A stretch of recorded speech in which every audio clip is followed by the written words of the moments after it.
7:05, buen momento para el análisis, por eso nuestro próximo invitado es Pablo Quintero, politólogo, consultor político, asesor comunicacional y de campañas electorales, profesor de la Universidad Central de Venezuela. Gracias, Pablo, porque siempre sabemos que contamos contigo. Buenos días, Eduardo. Gracias a ti por la invitación y a todo el equipo.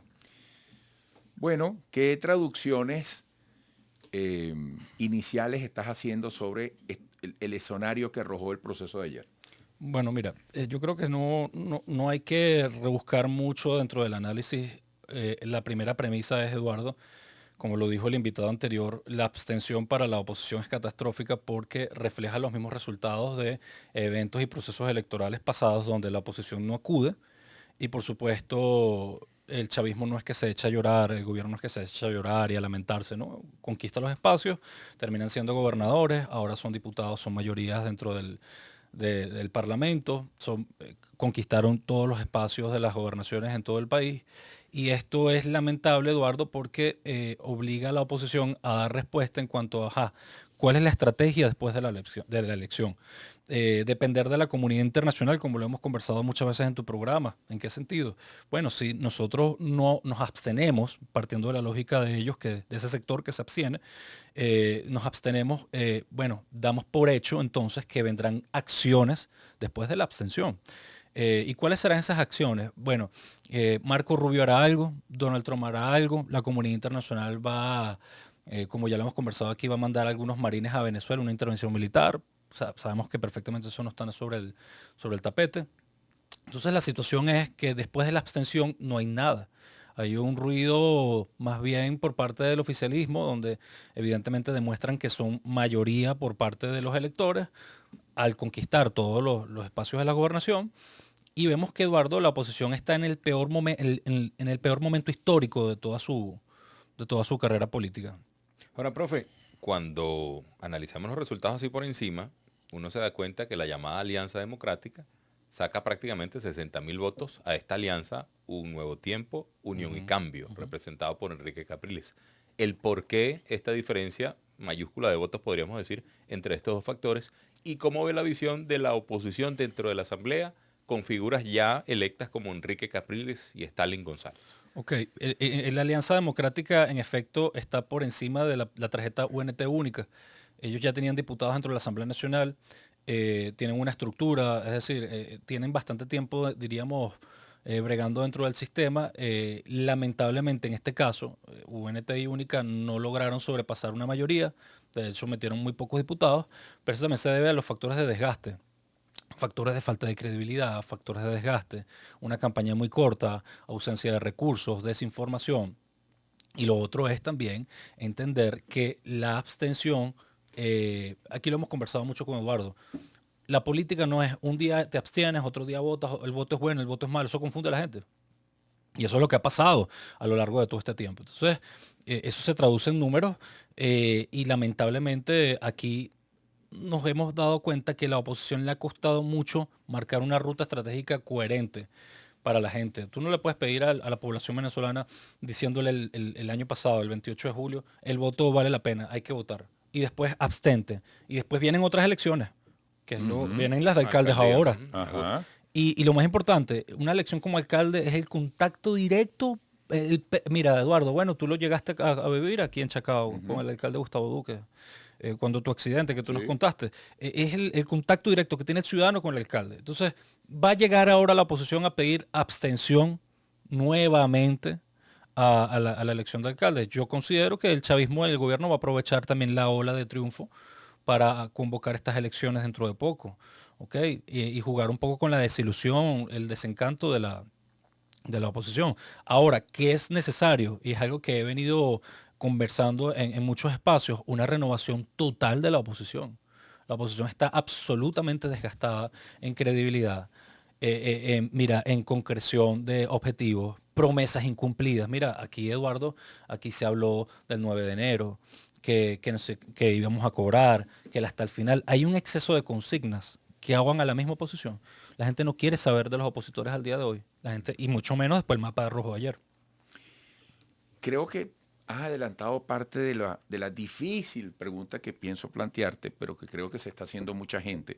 porque tú has hablado de la ruta de la oposición que tiene que renovarse, que está en el peor momento histórico, que el abstencionismo es catastrófico para la misma, pero ¿cómo ir a esa renovación? Porque ¿quiénes son los responsables de este resultado catastrófico para la oposición ayer? Eh, ¿Y dónde está esa oposición o dónde están esas oposiciones que merecen apoyo, que merecen ser visualizadas de manera racional, más allá del descontento general? Sí, tu pregunta es muy importante. La principal responsable de que el chavismo ganara la mayoría del país es María Corina Machado. Ahí eso hay que decirlo. Habrán políticos que por quedar bien con un lado, con el otro, con todo el mundo, no lo dicen. Pero la responsable, quien tiene la responsabilidad ahorita, Eduardo, de decirle a los venezolanos qué va a pasar, es María Corina Machado. No hay otra. En cuanto al liderazgo de la sociedad civil. Los políticos de vanguardia, los jóvenes, eso tiene que aprovecharse en ese caso. Y yo creo que también el tema, Eduardo, es que partiendo del sentido común, desde Juan Guaidó existe un desgaste y eso no se le explicó a los venezolanos. Eso del gobierno interino, no sé si te acuerdas, una marramucia, Eduardo, que generó un proceso de estancamiento profundo en la oposición. Dilemas y dilemas y dilemas que se ha explicado desde ahí. Y vemos que muchas de esas personas hoy en día están en el exilio o están viviendo en Estados Unidos, en Miami, y no están padeciendo los problemas de los venezolanos. Y vemos que el que llama a la abstención tiene su familia fuera. Y vemos que aquel líder político que promueve, le pide o le mendiga a Marco Rubio y a Donald Trump un cambio político en Venezuela, no lo termina de cumplir. Porque hasta ese punto hemos llegado. Y eso no es nada admirable para un liderazgo político nacional. Exigirle todos los días a Marco Rubio que haga un live, que haga un tweet a favor de Venezuela es como denigrante, cuando en realidad ni siquiera puedes unificar a tu propio país, a tus colegas, a tus amigos, a tus propios políticos. Aquí los opositores no se ven a la cara. Aquí los opositores, hay una lucha de egos, Eduardo, para ver quién más tiene la razón, para ver quién se queda con la verdad, para ver quién domina la opinión pública, para ver quién recibe los aplausos del Twitter. Twitter le ha hecho mucho daño a la política venezolana. Y eso es lo que vas a ver ahora. Entonces, lo que se pregunta la gente es, bueno, si María Corina llamó la abstención, se va a quedar en el Twitter y en los lives, en los videos, prometiendo cosas que no van a cumplir, que si las guacamayas, que si las abejas, las hormigas. La gente quiere ver resultados, la gente quiere un diálogo, la gente quiere que la oposición crezca, conquiste espacios, genere esperanza, pero lo de ayer no es nada de esperanza. Ayer perdió toda Venezuela hablando de la oposición. Ayer no ganó el venezolano, elector opositor. Y que el elector opositor se le diga que tiene poder es falso. No tiene poder. El poder lo tiene Nicolás Maduro en Venezuela, la Fuerza Armada, los gobernadores del oficialismo y los diputados del oficialismo. Profe, en ese panorama, y sobre todo que hace referencia a María Corina Machado, ¿qué se debe hacer con el 28J? Sobre todo que era el asterisco dentro de este proceso de elecciones, tanto de gobernadores como de Asamblea Nacional. Sobre todo, muchos dicen, ese capítulo, el 28J, no se debe cerrar.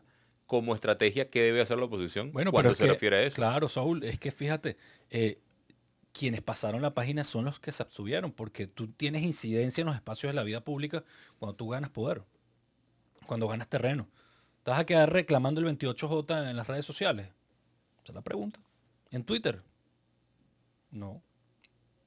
Ese es el tema. O sea, el asunto de todo esto es, todo se está llevando al tema de las redes sociales. Marco Rubio, Donald Trump. ¿Y eso qué le deja a la oposición? Una gran pregunta. ¿Y en qué otro terreno hay que trabajar ahora? ¿Qué le conviene no solo a la clase política, sino a la gente? Porque la clase política tiene que ser una herramienta para las respuestas que necesita la gente. Pero en este escenario de devastación para la oposición que tú estás describiendo y con las reflexiones del caso, ¿cómo quedan los espacios para dialogar, para ponerse de acuerdo? Porque ahí, oye, hay muchas cosas complicadas que necesitan respuesta. Eso está muy golpeado, Eduardo, porque a la oposición le ha costado dialogar con el oficialismo y el oficialismo le ha costado dialogar con la oposición. Muchísimo ahora donde hay radicalismo, hay una polarización muy grande después de la elección. Le va a costar bastante a la oposición recapitular ahora. Bueno, Pablo, gracias por estar aquí. haciendo un esfuerzo con la tos. Gracias por cumplir. Gracias a ti por la invitación, Siempre. a Saúl y a todos ustedes. Gracias, Siempre profe. es un gusto estar presencial en el programa. Gracias. Pablo Quintero, politólogo, consultor político, asesor comunicacional y de campañas electorales, profesor de la Universidad Central de Venezuela. Sigan allí, por favor.